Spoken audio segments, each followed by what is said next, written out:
Hello, welcome back. I am super excited you're here.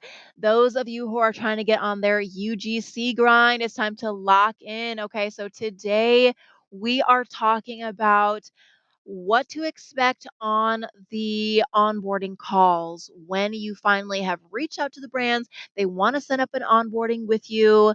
What to expect for that, and anything else that comes into my head that I want to share in this episode. So all right. So they will reach out to you. Maybe they'll send you a Calendly link or they'll just be like, hey, like you want to set up a time. You'll set up the time. You want to treat this like a sales call. Now, mind you, you can't be super picky and, coming in with all of your criteria and everything because you are brand new, right? So like once you get a little bit of experience, then you can start being a little bit more picky and a little bit more like I can't think of the word, but you get what I'm trying to say.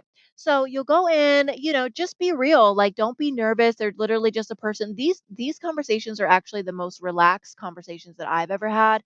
But like if they ask you like, so what do you've got going on? Like don't be like, "Oh, nothing. Like I'm just sitting here twiddling my thumbs. Like I'm really looking for work." No, you're not going to come off as thirsty. Like you're going to be like, "Okay, well like tell them what you got going on. Like, hey, I'm in school right now or I'm working. I currently do this. I do UGC on the side." Like, make it sound like you are in a business because you are. Like, this is your business.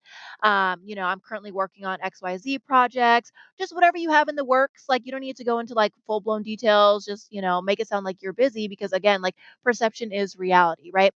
So then they are going to go over like the deliverables. So that's going to be how many videos that they are going to require you to post per day and then on what social accounts, and then they'll let you know what the payment structure is going to be as well.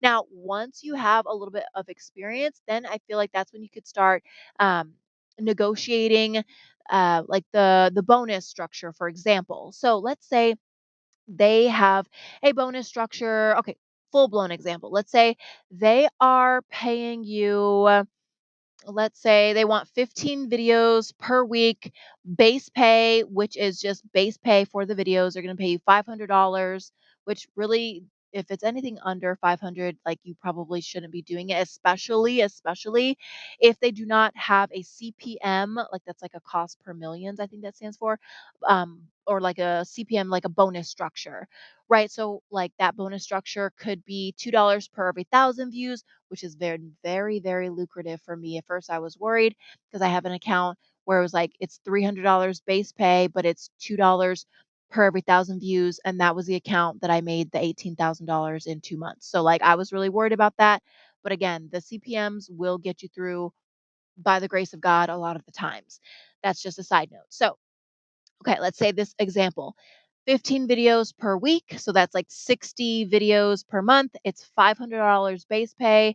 And then they are doing um, videos that gets 10,000 plus video. Let's say at least 10,000 views. They give you $10. 25,000 views. They give you $25 and so on and so forth. And those are, keep in mind, that's extra money on top of your base pay. So, but let's say they're like, okay, but it's capped because I do have an account where it's capped at 500,000 views. And had I been more advocating for myself in this meeting, I would have known, especially because now I have experience, that I'm going to advocate to not have any views capped because why did that video that I make is now sitting at 6 million views. And you want to know how much money I made from that video?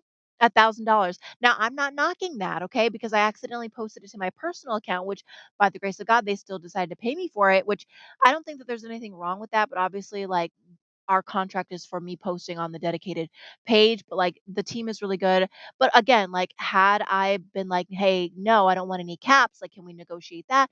I would have made significantly more money.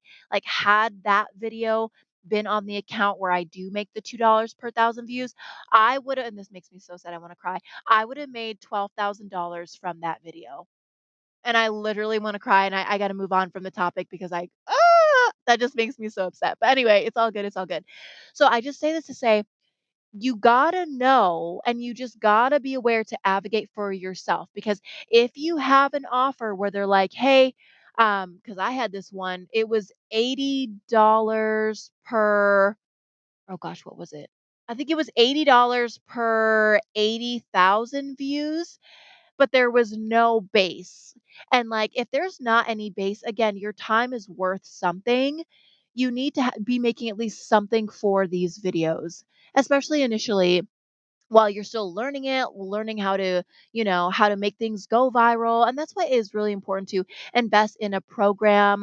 Like I said, I want to help you as best I can. But at the end of the day, like I'm only a baby at this. Like I know some people who've been doing this for like 9 years and they're now coming out with products and courses, which I recommend. I mean, even the boot camp I did, Homegirl has been doing it for 2 years, So like you really do collapse the learning curve when you do invest in someone's course. And I know people are like, courses, but, like you can't learn it all yourself unless you want to continue to make trial and error, let go from companies when in actuality you could have succeeded, but you didn't know what you were doing. Like just humble yourself and pay the money, girl. Just pay it, okay?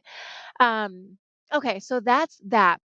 So let's say they're like, or again, back to the example.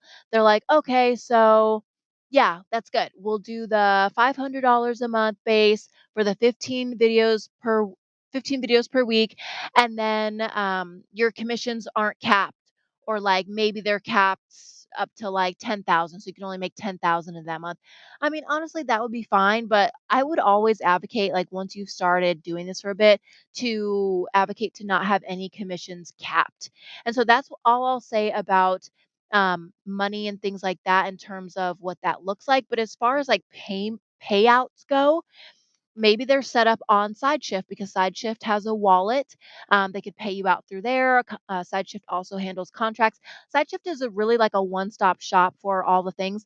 And side note, I am not working with SideShift at the time of this recording. I may be in the future, but let this just be known that I'm already plugging SideShift and I'm not making a single dollar from them right now. I literally use them. I like them.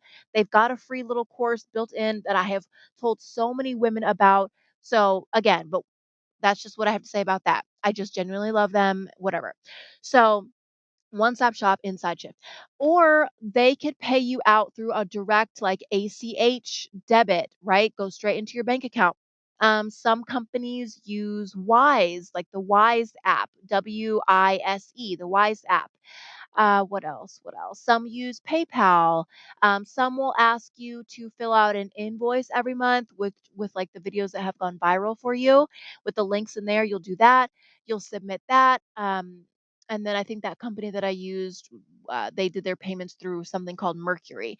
But really, you're just filling out the invoice. So sometimes brands will have you fill out a little Google Doc where you put in how many videos you posted, the links to any of it that have gone viral, and things of that sort. So that's kind of like how you do all that. Oh, I forgot to mention the one that I actually find the easiest to work with. It's called Growy.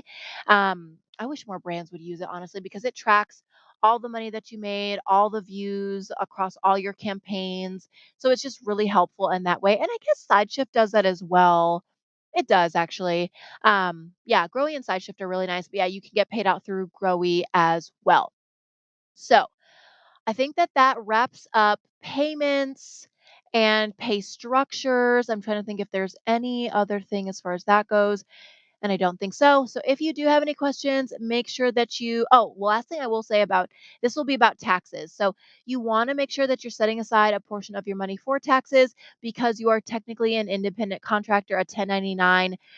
So you got to set aside some money because you don't want to be caught with your pants down in April or May or wherever. April, yeah, April, when taxes are due and you didn't save any money for that. And I believe some companies will send you a 1099 and some you may just have to track all your earnings yourself. I want to say SideShift and potentially Growy will send out 1099s. But again, I said I've only been doing this since like the beginning of this year. So I really don't know at this point. But yeah, I love you and I can't wait to see you or hear you in the next episode. Have a great one.